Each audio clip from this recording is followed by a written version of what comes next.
बेशकीमती जमीन के चक्कर में आदिवासी की हुई हत्या, भूमाफियाओं के खिलाफ उनके ऊपर अंकुश लगाने की उठी मांग। नमस्कार, मैं कुमार जितेंद्र भारत सम्मान में आप सभी का स्वागत करता हूं। अभी हम मौजूद हैं सरगुजा जिले के अंबिकापुर विकासखंड ग्राम पंचायत डिगमा में। बीते वीडियो में हमने बताया था कि किस तरह उसकी जहर खिलाकर हत्या कर दी गई है। उनके परिवार के द्वारा आरोप लगाया गया और उनके जमीन को फर्जीवाड़े कर रजिस्ट्री कर लिया गया है। और ग्राउंड स्तर में जब उनके घर पर हम आए हुए हैं और यहाँ पर कई समाज सेवक और कई लोग जो है इसका गहन अध्ययन करने के लिए आए हुए हैं कि दरअसल मामला किस कदर था। हालांकि अभी गमी का माहौल है, फिर भी हम इनसे जानते हैं कि आखिरकार यहाँ पर क्या कर रहे हैं, क्या अभी तक इन मामले में इस जांच पे सामने आया है। देखिए, क्या है कि यहाँ पर हम लोगों को जानकारी हुई कि कोई आदिवासी व्यक्ति है जिसकी जमीन को फर्जी रजिस्ट्री करा के और उसे जहर दे करके मार दिया गया है ताकि एविडेंस मिट जाए। तो जब यहाँ पर हम लोग अभी यहाँ पर आए हैं तो मेरे बगल में जो मृतक हैं माखन आत्मज स्वर्गीय लालीराम उर्फ 60 वर्ष, उनके जो है बड़े पुत्र हैं और ये उसके छोटे पुत्र हैं। जब इनसे पूछताछ मैं किया तो जो मुझे समझ में आता है, जो मेरी जानकारी के अनुसार है जी, यह मामला है मृत्युकालिक कथन का। मृत्युकालिक कथन क्या होता है? भारतीय साक्ष्य अधिनियम में 32(1) है, जिसमें यदि कोई व्यक्ति मर गया है उसे हम गवाही के लिए नहीं बुला सकते। तो मरने के समय जो सबसे अंतिम बार उसने जिसे कोई बयान दिया हो अपने मृत्यु के संदर्भ में, तो वो ग्राह्य होता है, मतलब उसकी एविडेंसरी वैल्यू होती है। तो यहाँ पर जो उनके छोटे पुत्र बैठे, उन्होंने बताया कि वो जब ले जा रहे थे इन लोगों को, शायद 10 फरवरी का मामला था, तो 10 फरवरी को जब इन लोग एम्बुलेंस बुलाए और उन्हें अस्पताल ले जा रहे थे मृतक को, तो उनके मुंह से झाग निकल रहा था और मरते वक्त उन्होंने किसी व्यक्ति का नाम लिया कि मुझे कुछ शराब में मिला करके पिला दिए। तो पहला मामला तो ये है कि प्रथम दृष्टया ये बिल्कुल हत्या का मामला प्रतीत होता है। अब हत्या क्यों की गई, जब इसकी जानकारी लेने का प्रयास किया गया मेरे द्वारा, तो ये सिर्फ एक मामला नहीं है। अंबिकापुर, जिला सरगुजा या अन्य आसपास के जो क्षेत्र हैं जहां आदिवासियों की जमीन भूमाफियाओं के द्वारा अधिकारियों की मिलीभगत से लूटा जा रहा है, सरेआम लूटा जा रहा है। और उनकी पहले भी कई मामले इस तरह के उजागर कर चुके हैं। तो पहले किस तरह किया जाता था? देखिए, क्या है कि सभी में एक कॉमन बात रहती है। मैं स्पष्ट रूप से बताऊं, अपराधियों को पकड़ने का काम है पुलिस का, और ये मामले जो फर्जी रजिस्ट्री होते हैं ये बगैर संलिप्तता के, जो सरकारी कर्मचारी हैं उनकी संलिप्तता के बगैर ये संभव नहीं है। तो स्पष्ट रूप से मैं शासन प्रशासन पर सवाल उठाऊंगा, क्योंकि अगर वो इसमें मिलीभगत रखेगी या अगर वो ध्यान नहीं देगी तो अपराधी तो अपराध करेंगे ही। तो पहले भी आपने बेगमती रजक की जमीन का मुद्दा उठाया था, जिसके कारण आपकी वजह से उसमें जांच हुई और FIR हुआ। इस तरह के जब कई मामले हम लोग देख लिए यहाँ पर, तो इसको देखने के बाद अब रहा नहीं जाता कि जब जिला मुख्यालय के बगल में ग्राम डिगमा, यहाँ पर भूमाफियों की हिम्मत इतनी बढ़ गई है कि जब ये दोनों पुत्र उनके बैठे हुए हैं, ये लोग अपने घर का बंटवारा करने के लिए जब जाते हैं तब इन्हें पता चलता है कि इनकी जमीन बिक्री हो चुकी है। और जब ये पूछते हैं अपने पिताजी से कि आपने जमीन किसे बेची, तो वो कहते हैं कि मैं किसी को नहीं बेचा हूं। और ये मेरे पास है 9 फरवरी 2022 को, 10 फरवरी को उनकी मृत्यु हुई, हत्या हुआ जो भी है, उसके ठीक एक दिन पहले ये थाना प्रभारी गांधीनगर अंबिकापुर को ये आवेदन देते हैं। और इसकी पावती है, इसकी पावती आप दिखा सकते हैं। कैमरामैन आर मुन्ना दिखाएंगे कि ये सील लगा हुआ पावती है, आप देखें, देखें इसमें। मरने से पहले यह शिकायत कि मेरे साथ फर्जीवाड़ा हुआ है, धोखाधड़ी हुआ है, यह शिकायत मृतक ने स्वयं जाकर के थाने में दिया। तो आप समझिए कि जब ये 9 फरवरी को थाना प्रभारी को लिखित रूप से मृतक दे रहे हैं, और जिसमें उन्होंने बताया है अनावेदक का नाम है मुकेश मुंडा, जो मणिपुर पुलिस चौकी अंबिकापुर का निवासी है, तो उसके बाद यदि पुलिस सतर्कता से अपना काम करती तो ये मौत नहीं हुई होती। इनके अनुसार जो परिजन बता रहे हैं कि ये रहते हैं सिलफिली में, जो मृतक है वो रहते थे सिलफिली में, सिलफिली समीप पहाड़ गांव। अच्छा, पहाड़ गांव, जैसा कि उन्होंने बताया। तो वहां पर वो रहते थे हमेशा। 3-4 दिन पहले यहाँ आए हुए थे। अब सुबह 6 बजे से वो कहीं गायब थे। 4 बजे शाम को आए तो नशे की हालत में थे, और रात को उन्होंने बताया कि कुछ लोग मुझे कुछ खिला पिला दिए हैं। उसके बाद से उन लोगों की जो परिजन है और बाकी लोग का आसपास के लोगों से हम लोगों ने पूछा कि उनका कहना है कि उनकी मौत हो गई। इसके बाद से मुझे जानकारी आपके माध्यम से मिली, और आपको जैसा कि विदित है कि हमने पोस्टमार्टम करने वाले जो वहाँ के जिनसे भी आपने मेरी बात कराई थी, उनसे मैंने रिक्वेस्ट किया कि यहाँ अंबिकापुर में मामला आ चुका है कि पैसे लेकर रिश्वत लेके पोस्टमार्टम का रिपोर्ट बनाया जाता है। तो हमें अंदेशा था और है अभी भी कि कहीं भूमाफियाओं से पैसे लेके पोस्टमार्टम के रिपोर्ट को टेम्पर ना किया जाए। तो हमने बात भी किया, और उसके बाद आज यहाँ पर फील्ड में ग्राउंड पे मौजूद है। बड़ा ही कहना चाहिए दुख का माहौल है घर में कि इनके पिता की मृत्यु हुई है, और मृत्यु यानी सीधे सीधे मैं इसे हत्या कहूंगा, और भूमाफियाओं के द्वारा ये किया जा रहा है। और ये पहला मामला नहीं है, मैं कई प्रकार के ऐसे केस सुना हूं कि लोग ले जाते हैं, मारते पीटते हैं, टॉर्चर करते हैं और जबरदस्ती जमीन रजिस्ट्री करा लेते हैं। कई जगहों से ये भी सुनने में आया कि उनके परिवार वालों का अपहरण भी कर लिया जाता है। हाँ बिल्कुल, उनका अपहरण कर लिया जाता है। मैंने तो ऐसे हृदय विदारक जो घटनाएं सुनी है कि लोगों की लड़कियों को ये उठा के ले जाते हैं और बोलते हैं रजिस्ट्री तुम कर देना, उसके बाद अपनी लड़की ले जाना। यानी जैसे फिल्मों में जो गुंडा राज है, वो गुंडा राज अंबिकापुर में, सरगुजा में ये लोग बना रखे हैं। आखिरकार किसके संरक्षण में होगा? देखिए, इसके पीछे नेताओं का संरक्षण होता है। स्पष्ट रूप से मैं बता दूं, ये जितने भी सफेद पोस्ट नेता यहाँ पर दिखते हैं आप लोगों को, इनमें से ज्यादातर नेता ऐसे मामलों में चुप रहते हैं। आप किसी भी प्रकार की जमीन के मामलों को जब आप उठाएंगे तो इनके तार कहीं ना कहीं जाके 1-2 नेताओं के आसपास, और जो गुंडे यहाँ के कहे जाते हैं उनके पास जाते हैं। इनको मैं स्पष्ट बता दूं कि हम ऐसा अब नहीं होने देंगे। हम कभी भी जमीन के मामलों में, इस तरह के राजस्व के मामलों में हम दखल नहीं दिया करते थे, लेकिन चूंकि यहाँ पर हत्या का मामला है तो अब हमको लगता है कि अब ये अति हो चुका है। मैं माननीय मुख्यमंत्री से निवेदन करूंगा कि इसमें टास्क फोर्स बना करके विशेष जांच दल बनाएं और फर्जी रजिस्ट्री की जांच करें, और सारे गवाहों को सीआरपीसी 164 का तत्काल बयान कराएं, ताकि बाद में कोई इन पर दबाव ना बना सके। और जिनका भी, चाहे कितना भी बड़ा से बड़ा आदमी रहे, इनकी जो संलिप्तता है उन सभी को एक बराबर सजा दिलाए, ताकि आसपास के लोग सुरक्षित रहें। और मैं आप लोगों से भी कहना चाहता हूं, जो दर्शक आपके देख रहे हैं, आप लोग समझ में नहीं आता कि जब किसी आदिवासी या गरीब जो गांव का ग्रामीण होता है उसका कोई मामला होता है, तो आप इतने ज्यादा कहना चाहिए उत्सुक या सजग क्यों नहीं होते? आखिर कौन सी ऐसी सोच है? क्या आपको लगता है कि एक गरीब आदमी को अधिकार नहीं मिलना चाहिए? क्या आपको ऐसा लगता है कि किसी गरीब को कोई मार करके फेंक दे और उसमें न्याय नहीं होना चाहिए? तो बहुत कम लोग आगे क्यों आते हैं? आप इसके पीछे आवाज उठाइए, क्योंकि आज वो ग्रामीणों को सता रहे हैं, कल शहर तक भी पहुंचेंगे। कहा जाता है यदि पड़ोस में अत्याचार हो रहा है और आपको नींद आ जाती है तो याद रखिएगा अगली बारी आपकी है। सिमिलरली इसी तरह का केस आपने भारत सम्मान नहीं उठाया था, परियों चौकी का मामला है। वहां एक क्रशर संचालक के ऊपर आरोप है कि उसने 1 एकड़ जमीन हड़पने के लिए बोला था, उसे धमकी दिया था। मृत्युकालीन कथन उसमें भी मामला है। पुलिस बिल्कुल मदद नहीं कर रही है। लगातार उसके इन्वेस्टिगेशन में, प्राइवेट इन्वेस्टिगेशन जो निजी तौर पे हम लोग कर रहे हैं, उसमें हमको वो मदद बिल्कुल नहीं कर रहे हैं। उसमें भी हम लगे हुए हैं, और जैसे ही उसका फाइनल रिपोर्ट आता है अपने हिसाब से, हमारे हिसाब से, तो हम दर्शकों के सामने आपके रखेंगे कि किस प्रकार से गरीब की जमीन को छीनने के लिए उसने धमकी दिया था। मृत्युकालीन कथन था उसमें भी, एविडेंस एक्ट का जो 32(1) है, और उसे बोला था कि मैं तुमको इसी क्रशर में डाल दूंगा, और डाल दिया, और टुकड़ों में लाश मिला हुआ था। तो ये भी कहीं ना कहीं जमीन का मामला है। ये मृत्युकालीन कथन आप जैसा बोल रहे हैं, लेकिन कहीं न कहीं मैं जो अपने अनुभव को साझा कर रहा हूं कि वो जैसे ही पुलिस के पास में जाता है तो वो इस चीज की कोई वैल्यू ही नहीं देता है। नहीं, क्यों नहीं? बात पुलिस की वैल्यू देने की नहीं है भाई। मैं जो बोल रहा हूँ वो नहीं माना जाएगा। आप जाइए और देख लीजिए, भारतीय साक्ष्य अधिनियम में 32 को उठा लीजिए। मृत्युकालिक कथन या जिन लोगों को हम नहीं बुला सकते, उनकी जो गवाही है उसके मौत से संबंधित यदि मामला है और उसके लिए कोई कथन किया, जैसे इस मामले में ये तो उन्होंने बोले कि मौत से पहले मजिस्ट्रेट के सामने यदि कोई बयान हो तभी उसे बयान को माने रखें। नहीं, उनको कहीं ना कहीं इस मामले में अध्ययन की और जरूरत है। इनके अनुसार, जैसा इनके पुत्र के बकौल उन्होंने बताया कि मरते वक्त अंतिम कथन इनसे किए गए थे और उनके मौत से संबंधित था मामला।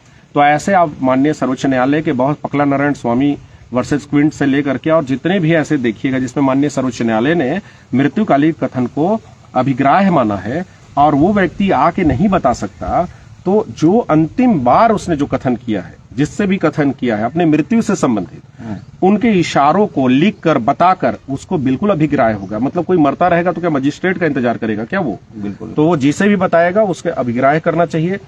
आपके बरियों चौकी का भी ये मामला है, उसको भी हम देख रहे हैं और जल्द ही उस पर भी हम लोग अपना जितना भी हमारी जांच है, प्राइवेट इन्वेस्टिगेशन, उसका रिपोर्ट पेश करेंगे।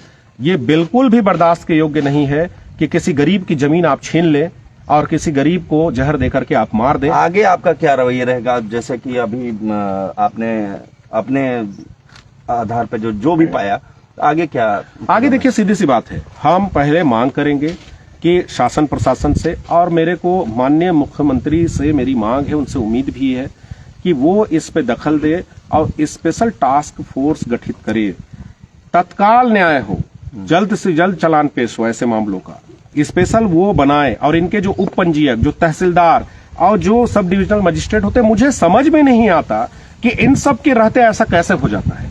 तो इन सब चीजों पे माननीय मुख्यमंत्री ध्यान दें।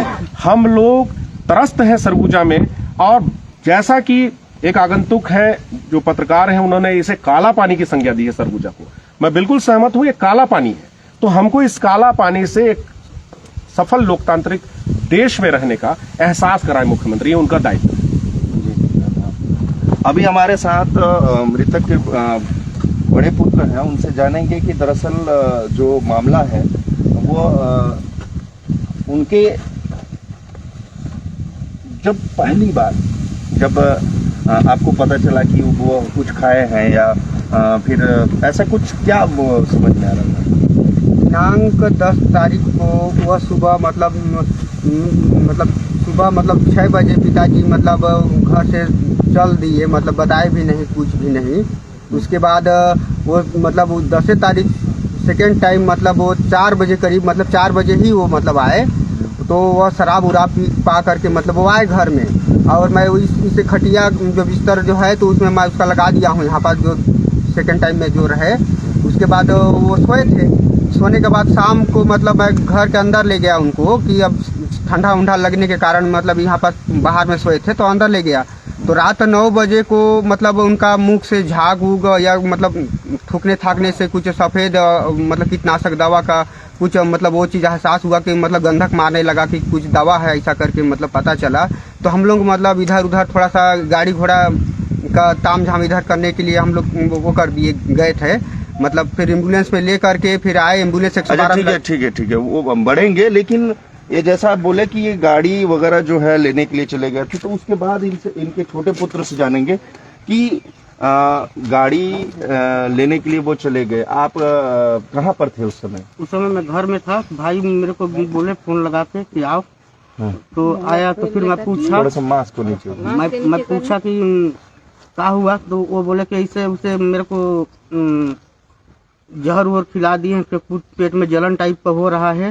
तो वो उसका तो बता नहीं पा रहे थे, लेकिन ऐसे भोलू गोलू करके नाम से कुछ बता रहे थे। और वही बोले कि मेरे को ले गए थे उधर से शराब उराब पिला के लाए हैं और जहर उर खिला उला दिए हैं, इसी टाइप में वो बता रहे थे कि बक्काटी टाइप लग रहा है, और मुंह से गेजा धाग निकल रहा था। तो वो एम्बुलेंस आ गया, उसके बाद तो ले गए हम लोग डॉक्टर। तो वहाँ जैसे कि वहाँ एडमिट किए होंगे, तो डॉक्टर क्या बोला? वहाँ वो देखे, वो डॉक्टर देखे तो कुछ टाइम में वो बताए कि जान हो गया, डेथ हो गया है। नहीं, जब एडमिट किए होंगे, मुंह से झाग वगैरह जैसे आप बता रहे हैं, उसके बाद क्या बोला डॉक्टर? डॉक्टर वो बोले कि जहर खा लिया है। अच्छा, जहर खा लिया, ठीक है। तो जैसा कि ये रहे मृतक के छोटे पुत्र, और अभी हमारे साथ मृतक की धर्मपत्नी है। क्या लगेल तो के कि काहे बर जहर खाई सुई?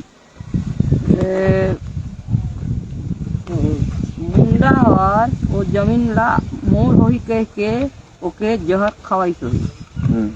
तो ऊपर कई सही कि मर जाही तो कोनो जमीन हमारा होही हैं, तो अब हर रही ना एदे मोर कही तो हर मोर जमीन हो जाही के वो वही जहर खवाई सोही मुंडा मुंडे कर काम हो ही वो तो मुंडा हर कबो आए रही स्टोरी है? मोर जग मुंडा हर नहीं आए रही मुंडा ला मैं जानतो नहीं हूँ और मुंडा हर मोर जमीन ला लेही से तो वही कौन आए रही स्टोरी है? मोर जगह मुंडा हर आए रही सोही तो मैं नहीं जानत हूँ। नहीं तो और कोई जैसे दलाल मन कोई आए रही इनका कहीं ले जाए बर तोर पति ला? एक दिन ना राहुल हर आए रही तो लकड़ी चिरवाहू कही तो लकड़ी चिरवाहू कही तले आ बाबा कह के तो लकड़ी चिरवाए कर वो जिम करके वो एक दिन लानिस तेकर वहाँ लेहन आइस तेकर महीना आकन तो होइस तेकर आबे नहीं करी तेकर मोर बेटा घर कहिस की जात हो डिघमा तले यहाँ रहीस तेकर यहाँ ले रह के अब वही तो बेटा कहिस होने दई तो अच्छा ये बता कि तो तय का मांग करे चाहत है सरकार से कि एक का है मतलब ओकर बारे में मैं मोर जमीन हर स्थिति मोर जमीन है जमीने जग रहना चाहिए। अच्छा हाँ मोर जमीन है मोरे जग रही मैं ये रहे मृतक की धर्मपत्नी। यहाँ पर और भी लोग हैं जो मृतक के यहाँ इस बात की पुष्टि के लिए आए हुए हैं और आस पड़ोस वाले हैं जो कि आप लोग क्या चाहते हैं कि ये क्या सामान्य मौत है ऐसा कुछ?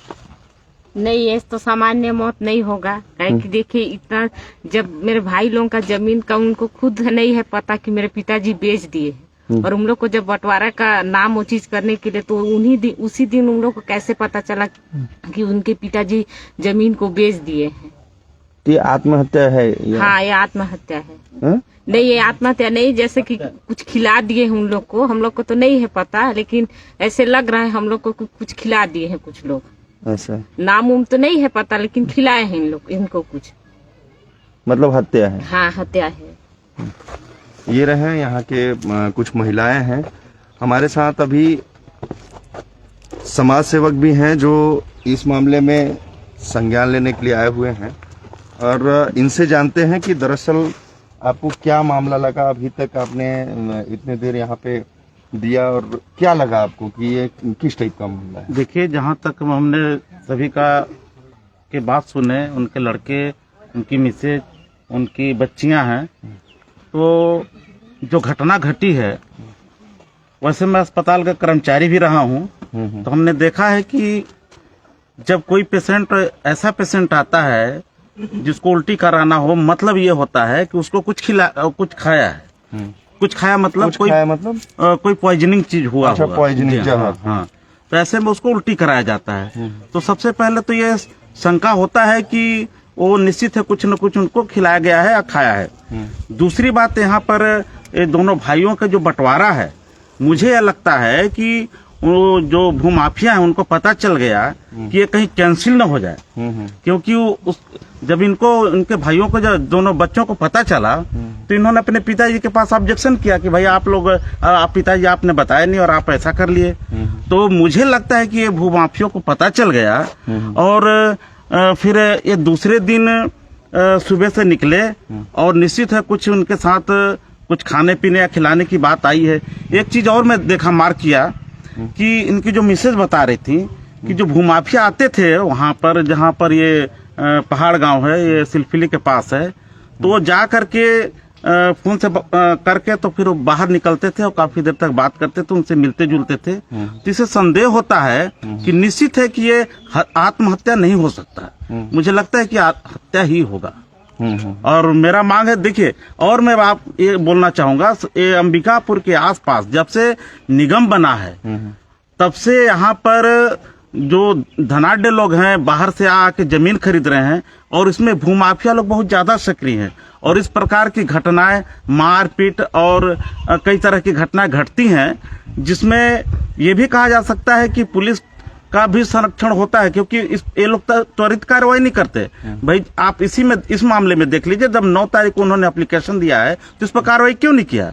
तो इस प्रकार से चूंकि कार्रवाई नहीं करने से और ये धंधा बन जाता है, मामला बढ़ने लगता है और ये हो जाता है कि भाई पुलिस कार्रवाई नहीं करती और भूमाफिया जो है अच्छे से अपना काम को अंजाम देते हैं।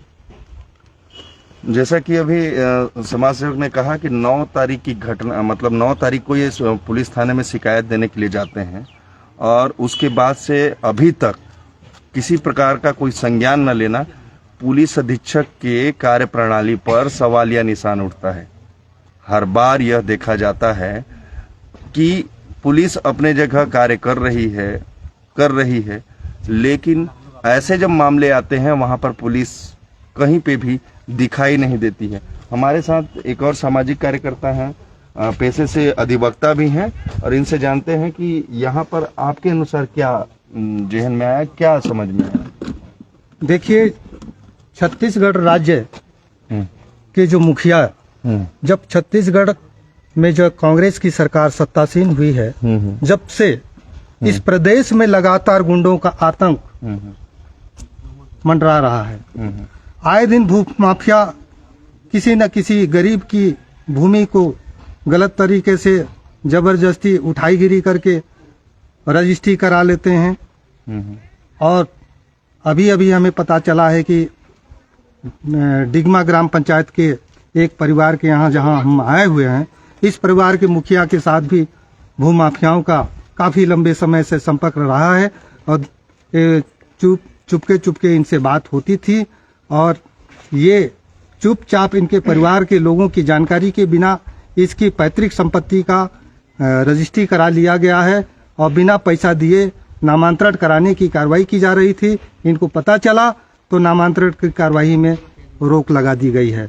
मैं इस मामले की सूचना, शिकायत पीड़ित परिवार के लोगों ने गांधीनगर थाने में की थी, किंतु थाना प्रभारी गांधीनगर के द्वारा इस मामले पे लिपापोती की जा रही है, कोई कार्रवाई नहीं की जा रही है। तो आरोपियों के साथ साथ थाना प्रभारी गांधीनगर के खिलाफ भी दंडात्मक कार्रवाई हो, ताकि इनको पता चले ये कानून हमारे देश का जो संविधान जो है पूंजीपतियों के यहाँ हरवाही कर रहा है, बिक चुका है।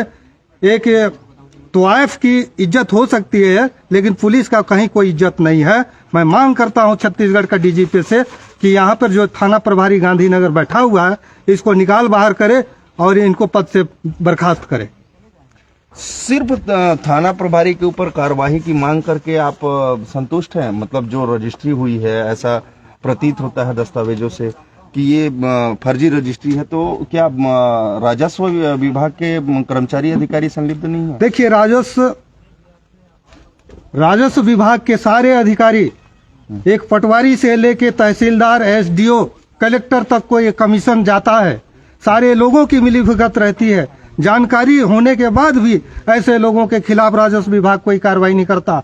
जब ये इस जमीन की रजिस्ट्री भूमाफिया करा रहे थे तो उपपंजीयक को भी इस मामले का संज्ञान लेना चाहिए था, किंतु उपपंजीयक पहले ही सौदेबाजी कर इस मामले को रफा दफा करने की नियत से पीड़ित परिवार का जो मुखिया था जिसने जमीन बेची, उसको इस बात की जानकारी, इस बात की भनक तक नहीं लगी कि उसकी जमीन की कितने रकबा में जमीन की रजिस्ट्री की जा रही है। इसलिए मैं कहता हूं, छत्तीसगढ़ के मुख्यमंत्री से, भूपेश बघेल जी से मांग करता हूं कि राजस्व विभाग के जितने भी अधिकारी इस मामले में शामिल हैं, इन्वॉल्व हैं, सारे लोगों के खिलाफ कार्रवाई हो और इनको जो है हम यदि गवर्नमेंट कोई कार्रवाई नहीं करती है तो राष्ट्रीय महान गणतंत्र पार्टी यहाँ खड़ी है, उनके लिए हम संघर्ष करेंगे। अपना झंडा डंडा लेकर के हम इसका विरोध भी करेंगे।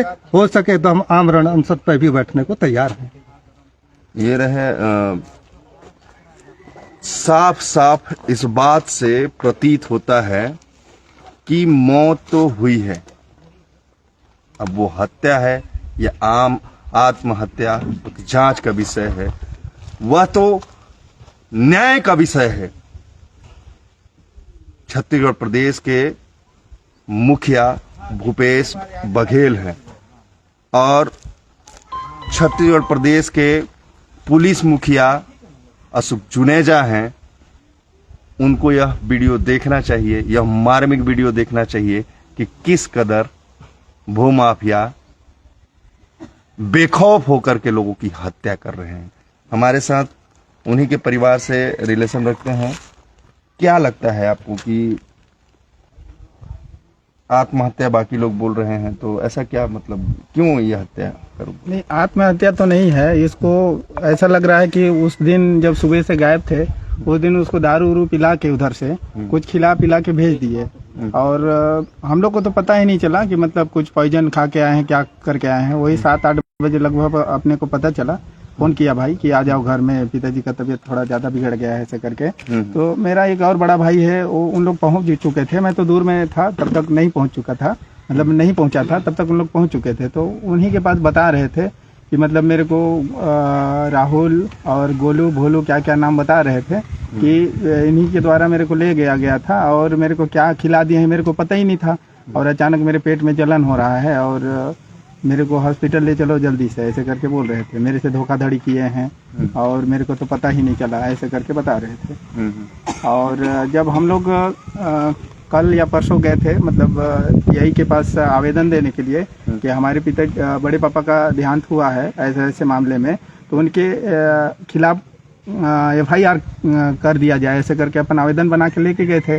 तो TI साहब के द्वारा हम लोग को बताया गया कि नहीं, ये तो तुम लोग क्या क्या लिख के ले आते हो, तुम लोग उसको पहले ही दोषी कैसे बना सकते हो कि वो ऐसा किया है वैसा किया है।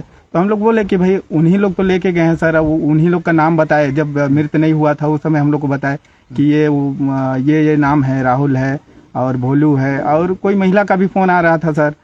मतलब क्या बोले फिर थानेदार तो सर हम लोग से ही थोड़ा बदतमीजी टाइप से बात कर रहे थे कि कितना बार तुम लोग मीटिंग किए हो, कितना बार क्या किए हो, सब लिखा पढ़ा के सोच समझ के तुम लोग मीटिंग कर करके यहाँ आते हो थाने में, ऐसे करके। तो मैं बोला सर कि हमारे द्वारा तो ऐसा कोई मीटिंग नहीं किया गया है। और TI साहब से मैं ये जानना चाहता हूँ सर कि अगर उनके पिताजी के साथ आज खुद गलत होता है, मान लीजिए TI साहब यहाँ हैं, उनके पिताजी यहाँ नहीं रहते हैं, वो गाँव में रहते हैं, तो उनके पिताजी को अगर कोई डरा धमका के या ऐसा कोई गलत काम करा देता है, तो क्या वो अपने यहाँ के केवल एक ही बेटा को बताएंगे कि अपने पाड़ पड़ोस के आदमी लोग को बताएंगे, या उसके और चाचा भतीजा के लड़के बच्चे हैं उनसे भी शेयर करेंगे? क्या इसको मीटिंग कहते हैं? तो हम लोग मीटिंग किए हैं, हम जानते हैं कि हमारे बड़े पापा के साथ गलत हुआ है, तो हम मीटिंग किए हैं, हम पूछे कि आपके साथ गलत कौन किया है और कौन ऐसा किया, आपको ऐसा करने पे कौन मजबूर किया। तो उस समय तो काफ़ी डरे हुए थे, हम लोग को भी सब सही नहीं बता पा रहे थे। लेकिन कोई महिला है जो उनको बार बार प्रेशर डाल के उनको कुछ बोला जा रहा था सर, हम लोग को तो पता ही नहीं। लेकिन हम लोग जब एक बार मेरा बड़ा भाई उसका फ़ोन उठाया, रिसीव किया, तो उसमें ये बताया गया कि मैं उस माखन की पत्नी बोल रही हूँ, ऐसा करके। तो माखन की पत्नी बोल रही है तो मेरी बड़ी मम्मी वो मोबाइल वो चलिए, वो जांच का विषय वो तो आएगा ही तथ्य सामने। बस इतना बताइए कि थाने में क्या हुआ? थाने में सर उसके बाद तो हम लोग को उसमें कोई पावती नहीं दिया गया, और बोला गया कि आप लोग का आवेदन हम लोग रखे हैं, उसमें जांच का विषय है, जांच करेंगे, ऐसा करके बस बोल के भेज दिया गया। तो क्या पावती मिली उसकी? पावती तो हम लोग को नहीं मिला सर। पहले जो आवेदन एक दिए थे, शिकायत किए थे जिनके नाम से, उसमें पावती दिए हैं। दोबारा फिर आवेदन देने गए, उसमें कोई पावती नहीं दिया गया। तो वो तो मृत्यु से पहले वो जमीन फर्जीवाड़े का आप शिकायत किए थे, इस बार जो है मौत की शिकायत का आप देने गए थे, तो उसमें कोई पावती मिला? कोई पावती नहीं दिया गया सर। उसमें बोले कि मैं इसमें पावती नहीं दे सकता हूँ, ऐसे करके बोले। ऐसा जी। ये रहा असली चरित्र। जुनेजा जी, अपने SP को जरा बताइए कि पीड़ित के साथ में कैसा व्यवहार करना चाहिए, और सरगुजा SP अपने थानेदार को बताओ कि पीड़ित परिवार के साथ कैसा व्यवहार करना चाहिए। लगातार ऐसे वीडियो में हम बने रहेंगे। इसकी अगली वीडियो आएगी, तब तक के लिए धन्यवाद। भारत सम्मान, हो जाओ सावधान।